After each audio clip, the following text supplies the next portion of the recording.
Welcome back to Cooking with RegReg. I know it's been a while since we've seen each other here, but we have been pretty busy with our other channel before and after with doing the acrylic pour painting.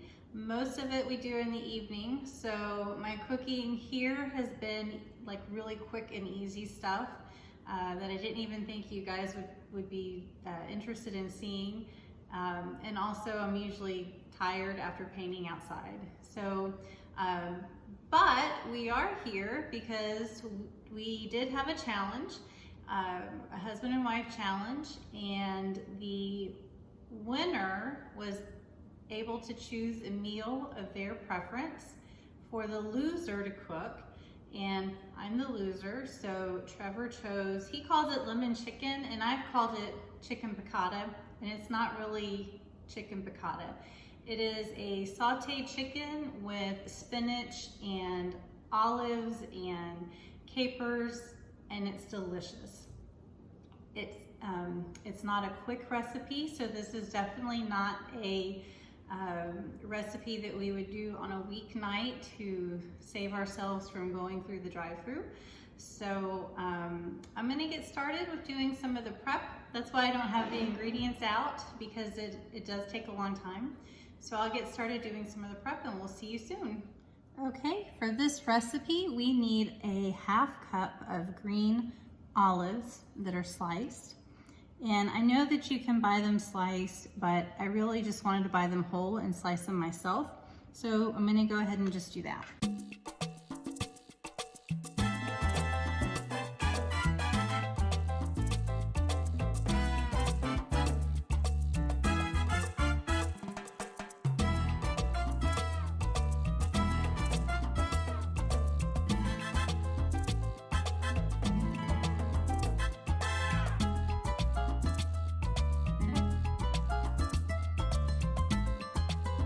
I have a ½ cup of sliced olives, green olives. I love these. These are probably one of my favorite olives. They have such a nice flavor, and they're also very salty. My mouth is watering. Okay, so for the next step in this meal prep is that we need to take 2 lemons, and I'm just gonna cut that end off and then this end off. So I need to take 2 lemons and I need to slice them into 1/4 inch thick slices. So for this, I'll be using my mandolin. So I put my lemon in the protective guard for the mandolin, and I've set the mandolin to 1/4 inch thick slice, and then I just go. Oh, probably should have moved my hand. And just in case you're wondering how sharp are these mandolins, they're very, very sharp. So I know it's a hassle. These things are a little awkward to kind of manage, but it doesn't take long to take a whole piece of food or fruit or vegetable and get it down to nothing. And you saw it didn't take me long to get these lemons cut, and so before you know it, you're just going, and you could easily get your fingers stuck in there or cut in there. So that's why it's a little hassle, but definitely you want to use the guard to protect your fingers. Put it back in safety mode, that way your little fingers aren't exposed to the blades. Okay. Next on the prep list is to have 2 tablespoons of dried capers.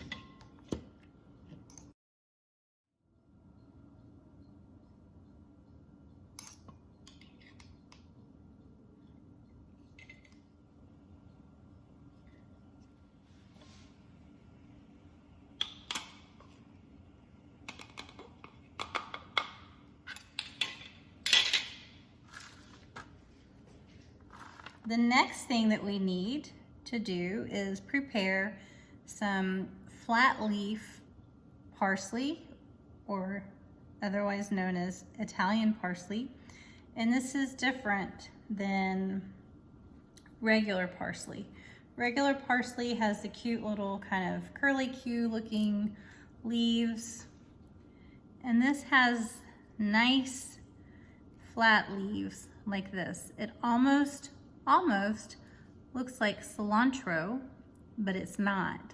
So a lot of times I have found that if the supermarket doesn't have the flat leaf parsley, sometimes they've put cilantro in the spot where the flat leaf parsley should be, or they just don't have it. So considering I do all of our grocery shopping online right now and we do pickup, I was really impressed that I asked for flat leaf parsley and that's what I got. And the difference with this compared to regular parsley, it has such a happy smell and it has so much flavor that it adds to your meal. I can't even describe it. So I love flat leaf Italian parsley. So for this, I only need 2 tablespoons of it. And then I'm just gonna take a little time to trim some of these big stems. Okay, let's see if I eyeballed this correctly. I think that this will give me 2 tablespoons. And I highly recommend, if you don't have something to cut herbs, I really recommend a little device like this. You just keep rolling over and over. And you can see that's why I wasn't really concerned with the little stems. We are going to take the lemon slices that we made earlier and we're going to arrange them on this baking sheet.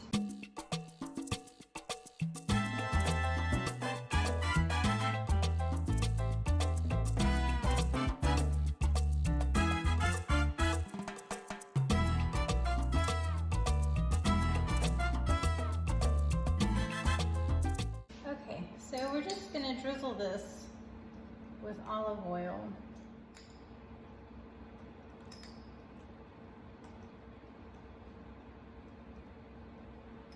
And then it says to season with salt and pepper.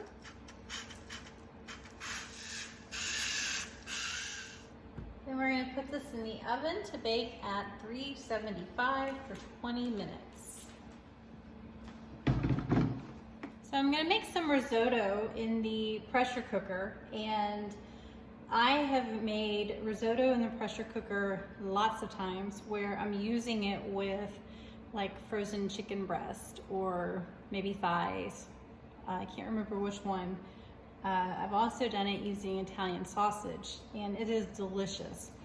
It gives you that milky texture that risotto needs, and for us, since we don't cook with a lot of dairy, it is nice to have that creaminess, and you don't have to stand here and babysit it. For the risotto, we're gonna start off with going to the sear saute. I'm not sure you guys can see it, but we have the sear mode on this model, so we're gonna go ahead and get that started. I'm gonna add a 1/4 cup of butter. To that butter, we're also gonna add a 1/4 cup of olive oil. If you're okay with mushrooms, then this would be a good time to add mushrooms. I am not okay with mushrooms, so we're not adding mushrooms here. I'm adding 2 tablespoons, no, excuse me, 1 teaspoon of garlic that I had frozen, and then a cup of onions that I also had frozen. So now we're gonna stir in the rice, and not only are we gonna put it in, but we're actually going to just stir, stir, stir to make sure that every grain is coated with the oil and butter goodness. So we've done that. We need to let this cook now. Had some quiet away for 2 minutes. Now I'm going to add wine, and I'm going to pour it over the spoon. I just wanted to get the rice that was stuck in this spoon out. So I'm pouring in 32 ounces of chicken broth. Okay. I'm going to make sure this is sealed this way. I'm going to go to pressure cooker. And I want to pressure cook it high. And I'm going to tell it for 6 minutes. Okay, we're going to get the skillet ready for some spinach here. Okay, so we've reached the timer on this risotto, and what I'm going to do is I'm going to carefully toggle the pressure valve so that I can let some of the steam out. And I just put a little paper towel on it. Okay, so over here, we're just gonna wilt some spinach. I'm gonna add some in a little bit at a time. It's just fresh baby spinach. And as it wilts, you have room to add more. So over here, the little valve went down. That means it's okay to open. We're still going to open it very carefully away from us. And we're going to take a look. It is a little liquidy, but I believe that it will thicken up. So what I do need to do is take this sprig of rosemary out. I don't want it to continue to cook. I'm going to turn this off, unplug it, and move it. So what I'm doing is just flipping. I'm taking the leaves that are towards the bottom, moving them around,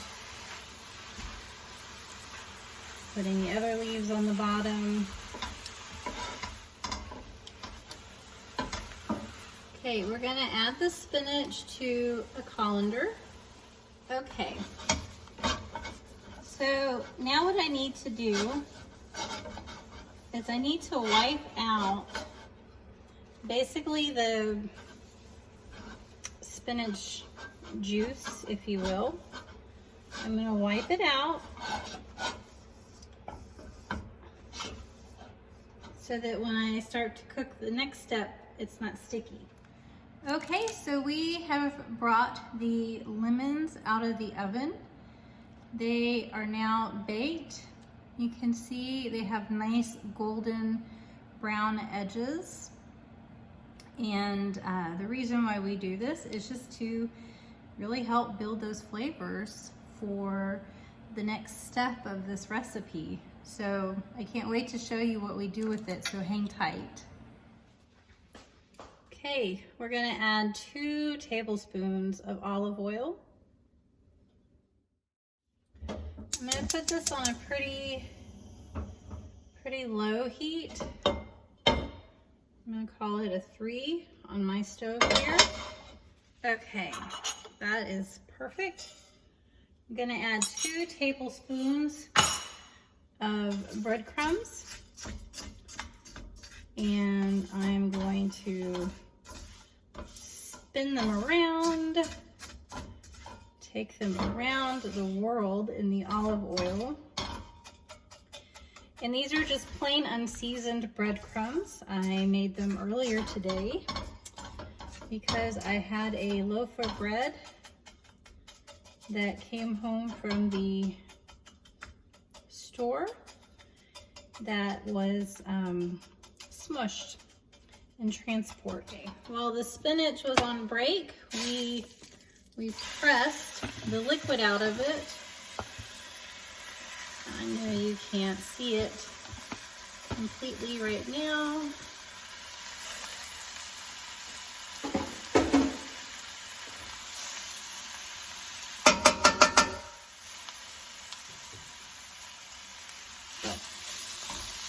I am just going to keep tossing them, the spinach and the breadcrumbs together. I'm going to turn my heat down even more because at this point I don't want anything over burning or browning. Salt, pepper. This is exactly how I want it. So what I'm going to do is I'm going to transfer it to the serving dish for the chicken, and the chicken is coming up next. So this will cool off quite a bit before we're ready to serve the chicken. So all I'm going to do is just going to let it cool down. Actually, I don't want to tint it with foil. I don't want it to keep cooking.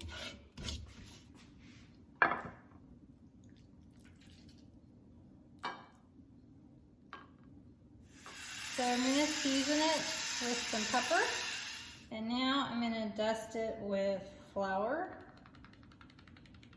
All right, guys, we are on the last leg of this lemony chicken meal, and this part should go pretty fast. So it's basically we're going to saute some chicken, and then we're going to build a whole lot of flavors on it.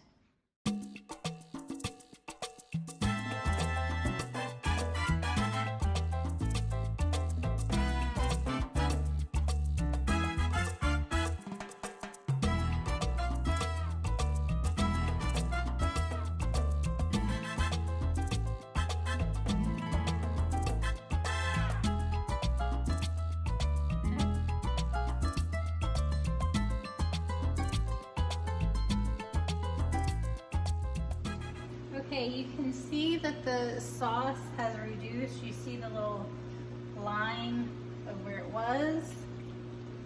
And now we're going to come in and we're going to add these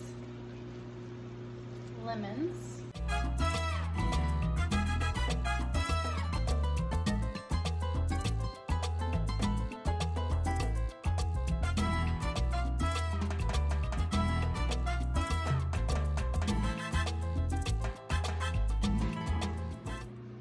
So remember that spinach we made earlier, and I put it in this dish and left lots of space around. That was for this reason. So now I'm just going to put the chicken in here. I'm going to stack them up.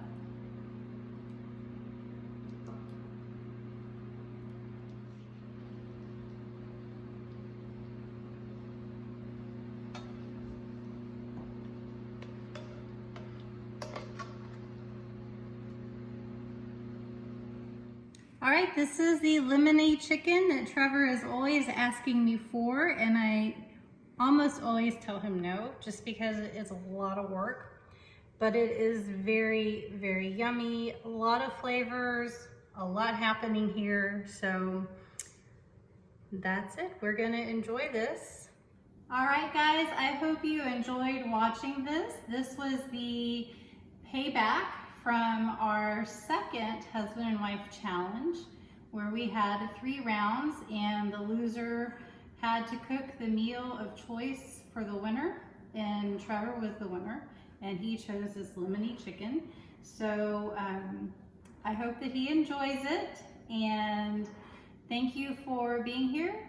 Be sure to hit the like and subscribe buttons and share with your friends, and then also be sure to check out our other channel, which is before and after, if you're interested in learning about acrylic pour painting, because we're having a lot of fun. We're doing a lot of challenges, and I hope to see you guys over there. Have a good night.